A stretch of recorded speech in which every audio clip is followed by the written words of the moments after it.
लगातार आपको श्रीलंका की अपडेट भी हम देते चल रहे हैं। अलग अलग तस्वीरें देखिए श्रीलंका में क्या स्थिति है आज के दिन, जब लोगों का गुस्सा फूट पड़ा है। इमरजेंसी लागू कर दी गई है लेकिन लोग अभी काबू में नहीं आए हैं। बेहद चुनौतीपूर्ण स्थिति इस वक्त श्रीलंकन शासन के लिए और वहां की सेना के लिए, क्योंकि इस आंतरिक विद्रोह की वजह से इमरजेंसी लागू कर दी गई है। वहीं पीएम विक्रम रणसिंघे अब कार्यवाहक राष्ट्रपति के तौर पर जिम्मेदारी संभाल रहे हैं और उनके लिए ये बहुत चुनौतीपूर्ण होगा, क्योंकि खुद उनके बतौर पीएम पद से इस्तीफा देने की मांग भी आम लोग उठा रहे थे। 20 जुलाई को ये माना जा रहा था कि चुनाव होगा और इस चुनाव में तय कर लिया जाएगा ऑल पार्टी गवर्नमेंट। और विशेष पूर्व राजनयिक मंजू सेठ हमारे साथ जुड़ रही हैं, विदेश मामलों की जानकार। मंजू जी, ये जो स्थिति इस वक्त है, अब क्या लग रहा है, क्योंकि इमरजेंसी तो लागू है ही और कार्यवाहक राष्ट्रपति बन गए हैं पीएम, तो ऐसे में क्या कदम अब वो उठाएंगे इस स्थिति को काबू में करने के लिए?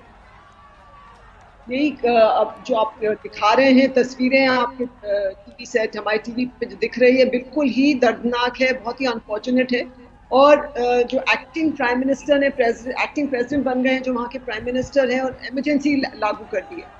इमरजेंसी के तहत आई थिंक नॉर्मली बहुत पावर्स आ जाते हैं सिक्योरिटी फोर्सेस और आर्मी के पास, लेकिन जो स्थिति है मुझे लग रहा है कि उसको काबू में लाना बहुत ही मुश्किल होगा। और जो उनकी मांग है जनता की, दोनों अपने रिजाइन करें, रेजिग्नेशन दिए नहीं है। उन्होंने प्रेसिडेंट ने कहा था कि आज वेंसडे को रिजाइन कर जाएंगे, लेकिन वो तो देश छोड़ के चले गए हैं और रेजिग्नेशन फिर भी नहीं दिया।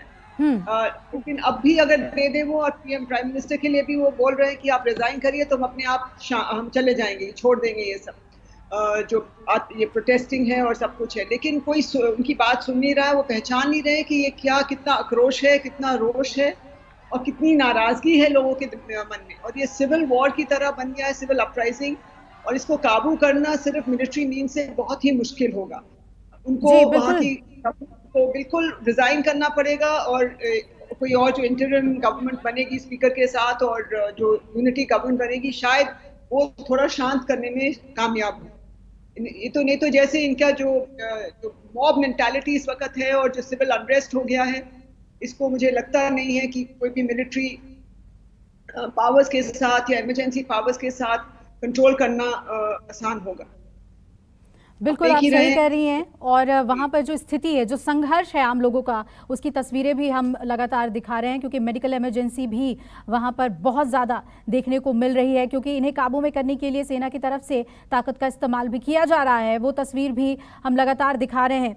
और प्रोफेसर महेंद्र भी हमारे साथ जुड़ गए हैं। प्रोफेसर महेंद्र, हमें ये समझाइए कि ये जो आर्थिक संकट है, इसमें क्या भारत का इंटरवेंशन हो सकता है या फिर इंटरनेशनल मॉनेटरी काउंसिल जो है उसका इंटरवेंशन हो सकता है? क्या अंतर्राष्ट्रीय स्तर पर इस प्रॉब्लम को सॉल्व करने के लिए, वित्तीय संकट को दूर करने के लिए भी कोई कदम उठाए जा सकते हैं? नहीं, देखिए, निश्चित रूप से भारत की इसमें बहुत महत्वपूर्ण भूमिका होने वाली है। और भारत ने पहले भी लाइन ऑफ क्रेडिट की तरह कई रूप में जो है श्रीलंका को जो है इस आर्थिक संकट को सहने में जो है मदद की है, इससे उबरने में मदद की है। और सबसे बड़ी मदद भारत ये कर सकता है कि वो बाकी जो अंतर्राष्ट्रीय संगठन हैं, जो अंतर्राष्ट्रीय जो है वित्तीय संगठन हैं, उनको श्रीलंका और जो महाशक्तियां हैं, खासकर अमेरिका और जो वेस्टर्न यूरोपियन कंट्रीज हैं, उनको मोबिलाइज कर सकता है कि किस तरीके से अगर जो है वैश्विक समुदाय जो है, जो वर्ल्ड कम्युनिटी है, वो अगर श्रीलंका की मदद के लिए आगे नहीं आती है तो ये जो है एक सिविल वॉर का रूप ले सकता है और एक बहुत बड़ी मानवीय त्रासदी बन सकती है आगे जाके।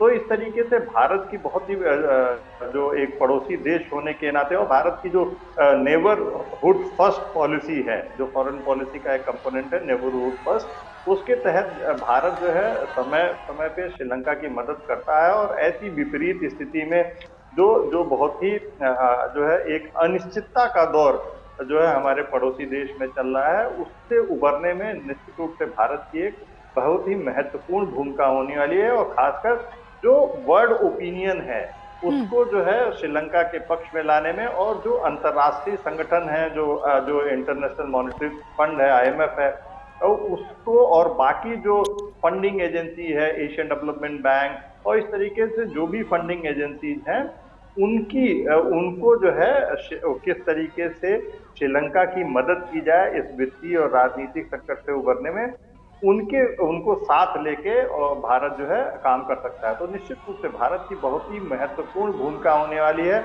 ऐसे में जब चीन ने जो है श्रीलंका को अपने हालात पे छोड़ दिया है, और शायद जो चीन की करीबी थी या जो चीन के द्वारा जो है जो बेल्ट एंड रोड इनिशिएटिव के तहत जो लोक लुभावने बड़े बड़े प्रोजेक्ट जो है राजपाक्षे परिवार ने श्रीलंका को बेचने की कोशिश की, ऐसी स्थिति में भारत ही एकमात्र ऐसा पड़ोसी देश है जो श्रीलंका की मदद कर सकता है। लेकिन सबसे ज्यादा, इससे भी ज्यादा जरूरी है कि पहले वहां किसी भी स्थिति में राजनीतिक स्थिरता स्थापित की जाए, और ये राजनीतिक स्थिरता ही जो है तभी किसी जो है फंडिंग एजेंसी से या बाकी जो महाशक्तियां हैं उनसे बातचीत की जा सकती है, और इस आर्थिक जो है संकट से श्रीलंका को उभारा जा सकता है। जी बिल्कुल प्रोफेसर मयंक, बहुत बहुत शुक्रिया आपका हमारे साथ जुड़ने के लिए। मंजू सेठ जी हमारे साथ जुड़ी हुई थी, आपका भी शुक्रिया।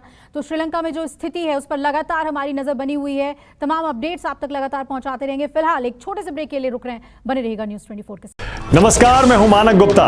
अगर आपको हमारा ये वीडियो पसंद आया हो तो इसे लाइक और शेयर जरूर करें, और हाँ, हमें सब्सक्राइब और फॉलो करना ना भूलें ताकि आप देश और दुनिया की कोई खबर मिस ना करें। तो जुड़े रहिए हमारे साथ और देखते रहिए न्यूज़ 24।